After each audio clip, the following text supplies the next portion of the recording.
Well, thank you very much for that introduction. Somebody's been on my blog. And thank you very much for having us. We're sorry we're late. We got in about 5 o'clock from Melbourne, and then the GPS took us around the corner several times in a circle until we realized we were passing the same boat about 6 times, and we thought maybe we'd just move ahead. So we're sorry we're a bit delayed in our arrival today, but really pleased, both of us, to be here and to come to New Zealand. I think this is my 3rd trip in New Zealand, and I've been here longer now than I have been before, having been here all of 2 hours. So I really appreciate coming to the Baha'i Center. Muja and I have been traveling to visit the Baha'is in Southeast Asia, and we're going on to Tonga tomorrow.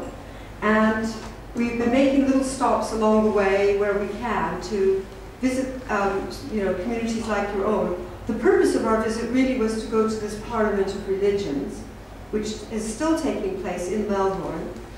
If some of you might recall that the first Parliament of Religions was in, they have to fix this for cameras or something. Thank you.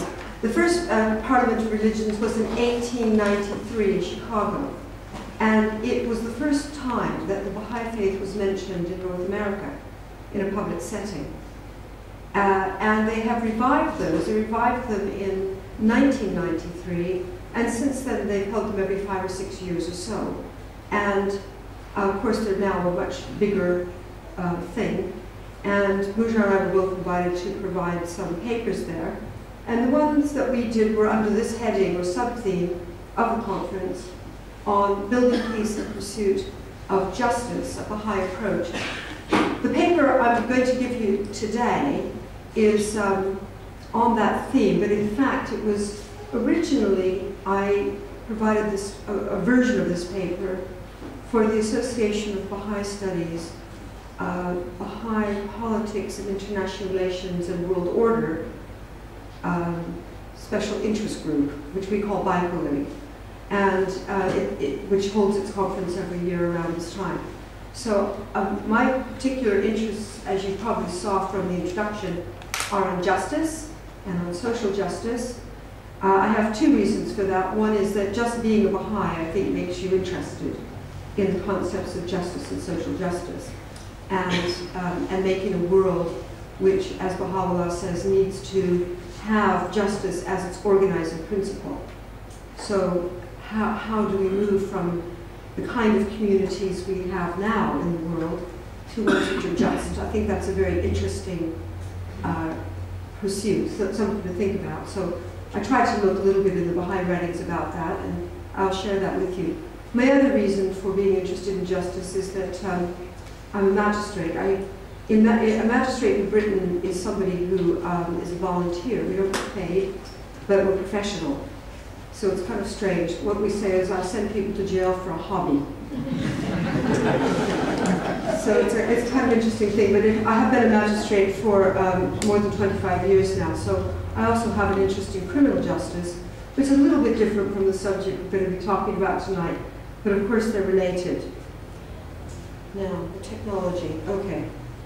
So this is building peace in pursuit of justice. It's really much more about justice than it is about peace, as you will see. What do I have? Okay.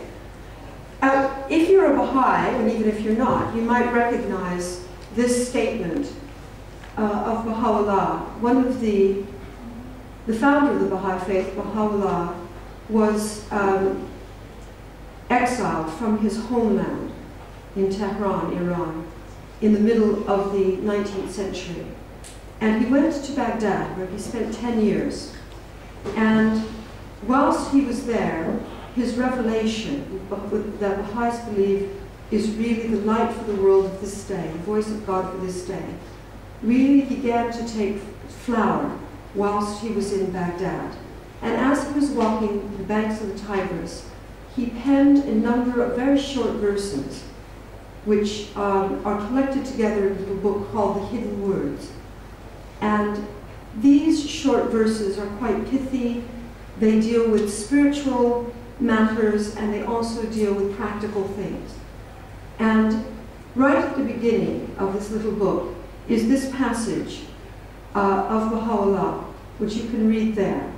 The best beloved of all things in my sight is justice.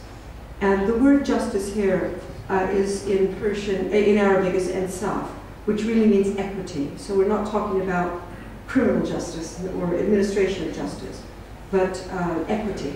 The best beloved of all things in my sight is justice. Turn not away therefrom if thou desirest me, and neglect it not, that I may confide in thee. By its aid thou shalt see with thine own eyes, and not through the eyes of others, and shalt know of thine own knowledge, and not through the knowledge of thy neighbor.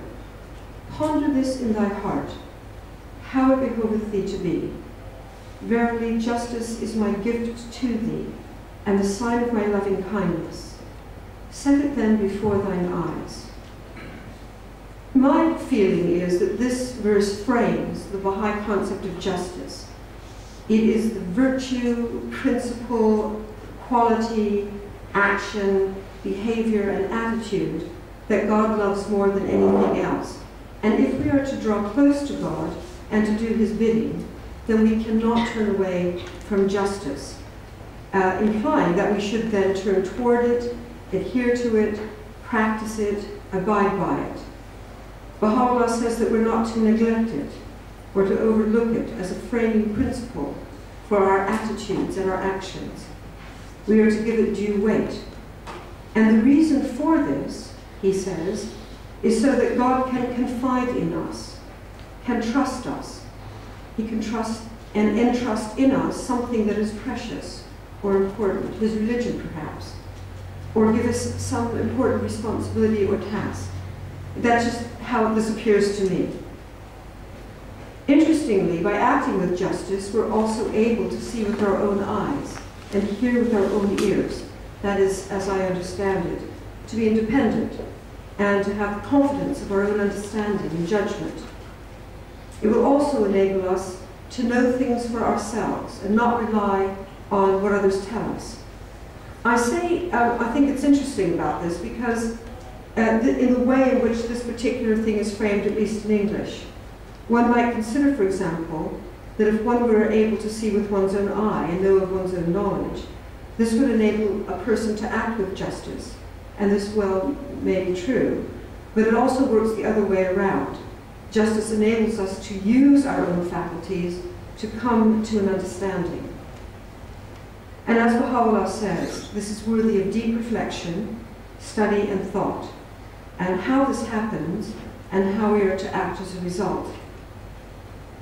And it's interesting to me that Baha'u'llah says to ponder this in thy heart, which is in the West, not where we ponder things. We ponder things in our head. So there's also something around this which has to do with our heart, with love. So if we look at justice, let's see if this works.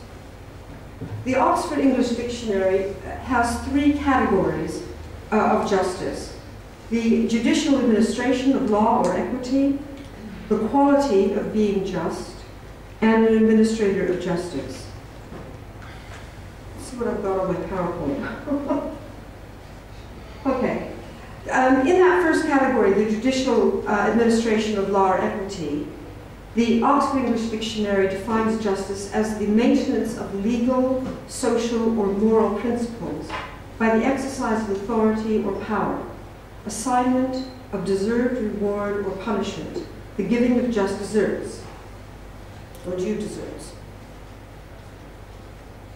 In the second category, the quality of being just, the Oxford English Dictionary defines justice, you can see it there, as the quality or fact of being just, the principle of just dealing or conduct, integrity, impartiality, fairness, and also there are some theological definitions and other definitions there too.